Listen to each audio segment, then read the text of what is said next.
Hi everyone, I'm Stan Maller. Welcome to Paranormal Yakker. My guest in today's show is certified court interpreter and Chinese translator Samuel Chong. I'll be talking with him about the UFO, UAP, ET phenomenon in China and why China is leap years ahead of the rest of the world in how they look at and deal with it. Regular viewers of this show will recognize Samuel from a previous interview I did with him when we discussed the Thiaoouba Prophecy, The Golden Planet, a book written by Michel Desmarquet and translated by Samuel into Chinese. The book, which chronicles Desmarquet' abduction to another planet, was a phenomenal success and became a bestseller in both China and Taiwan, an amazing feat when one considers their history.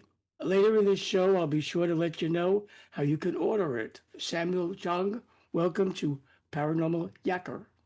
And thanks for having me again, Stan. My pleasure. When you were a youngster growing up in China, what, Samuel, was your exposure to the UFO or UAP ET phenomenon, and what was there about it that drew you to it? When I was growing up in China, Chinese government was quite open in encouraging people to do a lot of research in the UFOs and UAPs, and also related to the psychic abilities of certain people. For example, there were experiments on children and also on adults who had kind of extra sensory abilities, ESPs. They're able to read the letters from an envelope without opening it.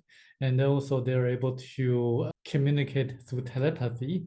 So that got me a lot of interest in exploring the unknown. There was a UFO magazine in China that reported a lot of the incidents in which people claimed that they were taken by the ETs to their spacecraft. One which really left me a very deep impression was that an engineer physicist was taken by the ETs.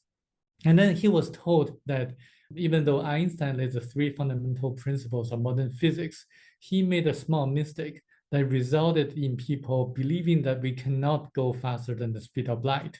So I was thinking that if the ETs could come and visit us, they must have advanced technologies and knowledge, and we can just learn from them. So that's my kind of curiosity and motivation in exploring the phenomenon of ET visits.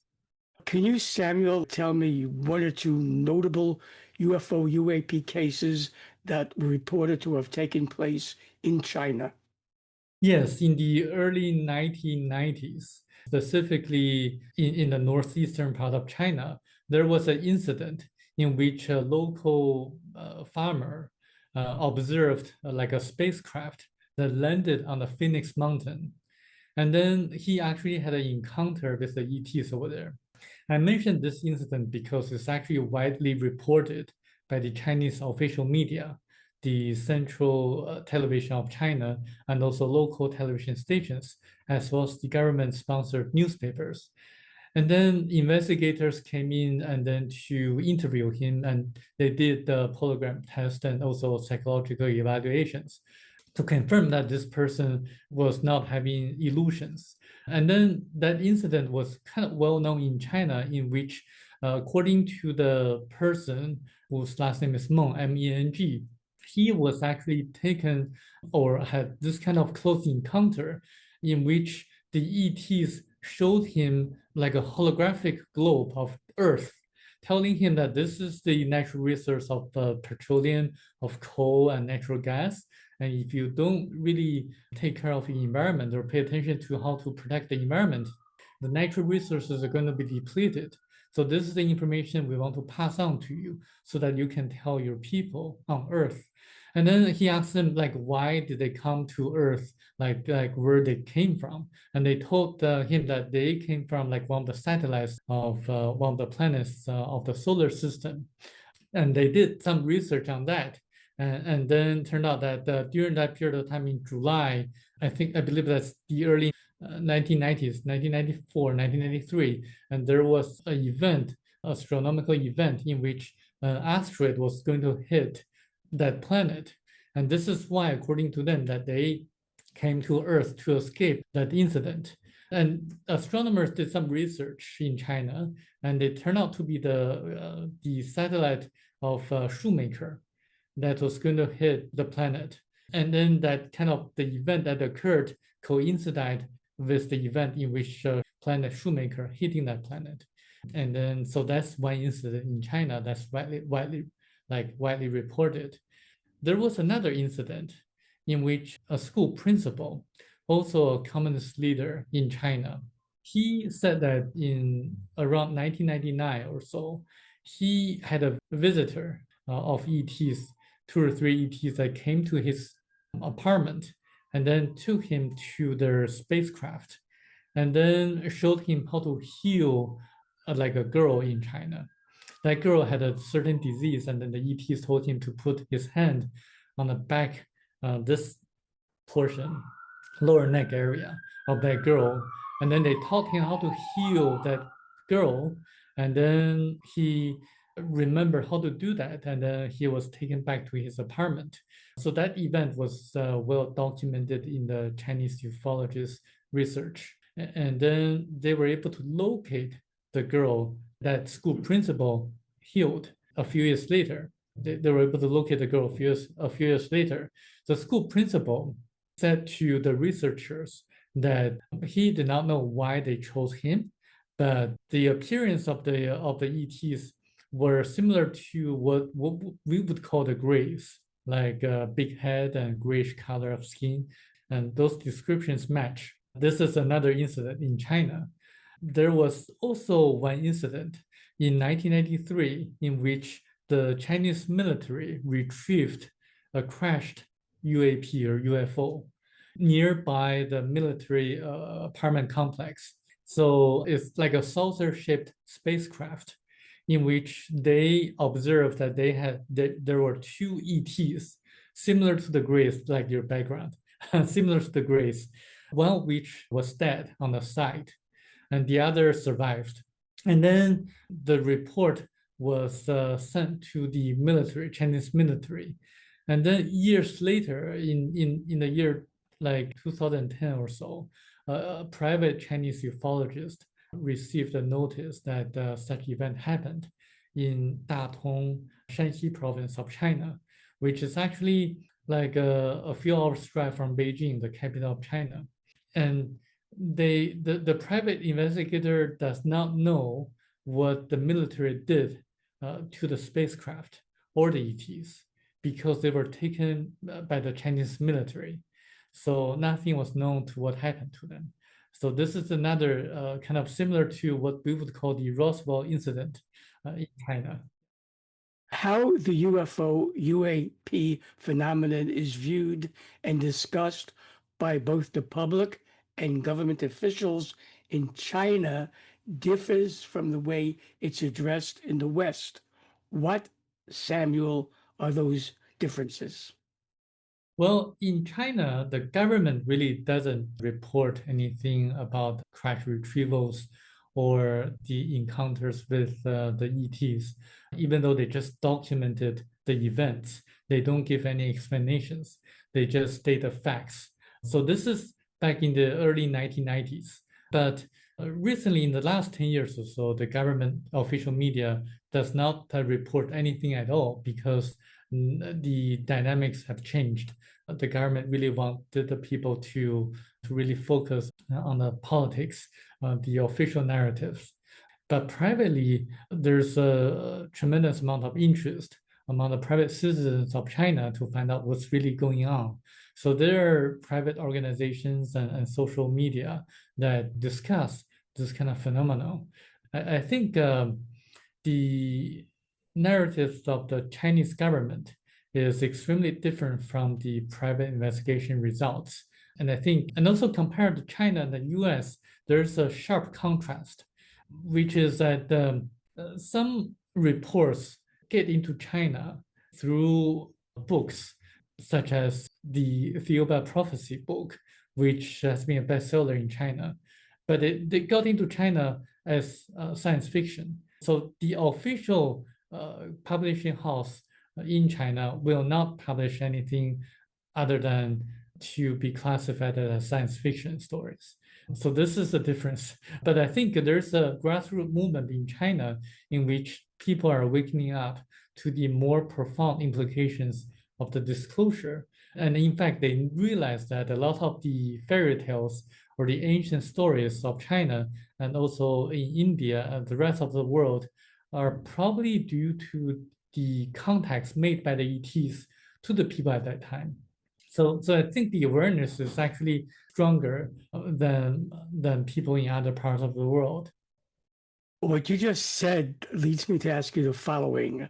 When it comes to transparency and lobbying governments to reveal the truth about alien beings visiting our planet, there's a big movement in the West to get that information, and many people are actively advocating for full disclosure. Is it the same in China? No, it's exactly the opposite. It's because the Chinese government, I'm not talking about Taiwan, but China, mainland China, it is an authoritarian regime. So if people want to get together to send a petition to the government, theoretically they can do that, but they face consequences.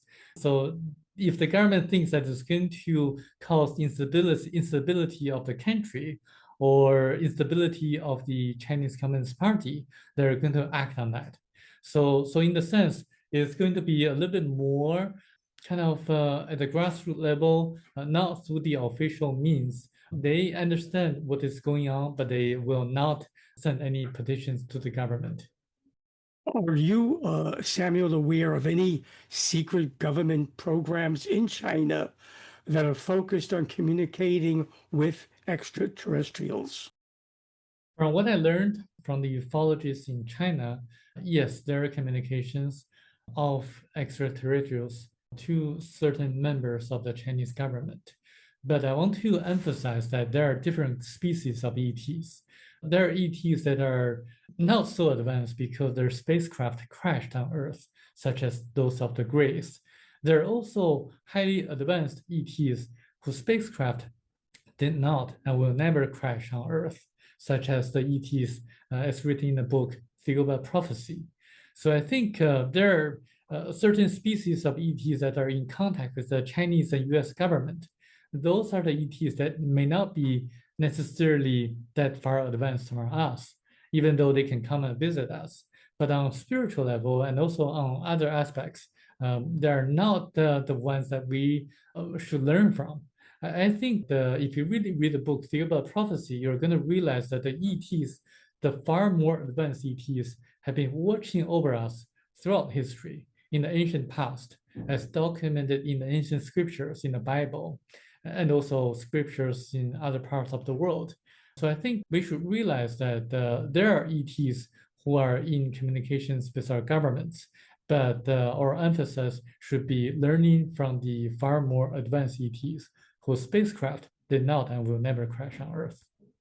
To your knowledge, Samuel, has China, a country that has long been known for its secrecy and not sharing too much of its activities with the rest of the world, shared with other countries or organizations involved in the UFO UAP movement what it knows about the UFO UAP ET phenomenon?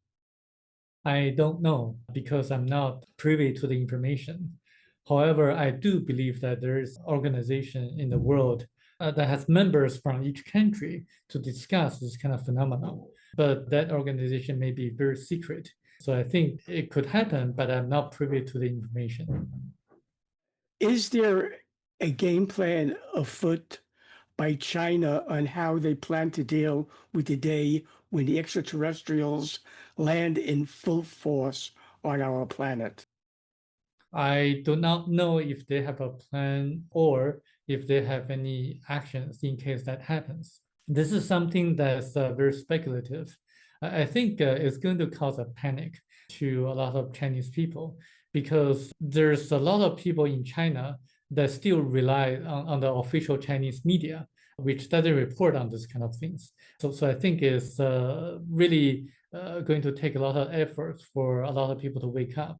For anyone who is interested in learning details about the UFO, UAP, ET phenomenon and Michel Desmarquet's incredible travels through time and space to the Golden Planet, and an extraterrestrials revelation on Earth's history and mysteries, his book, Thiaoouba Prophecy, is a must read.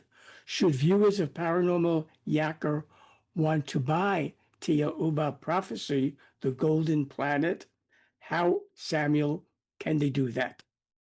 They can get on Amazon or get on other bookstores' websites to search the title Thiaoouba Prophecy to get the book. It's also on Audible if people prefer to listen to the content of the book. It's read by a very good narrator, British narrator. It's a must read, actually. Samuel Chong, I thank you for being my guest on Paranormal Yakker. As always, it's been great yakking with you. Thank you. Hi, everyone. This is Stan Mallard of Paranormal Yakker. I hope you enjoyed the interview you just watched. So that you don't miss any upcoming shows, be sure to subscribe to my free YouTube channel. To do that, just press the subscribe button on your screen.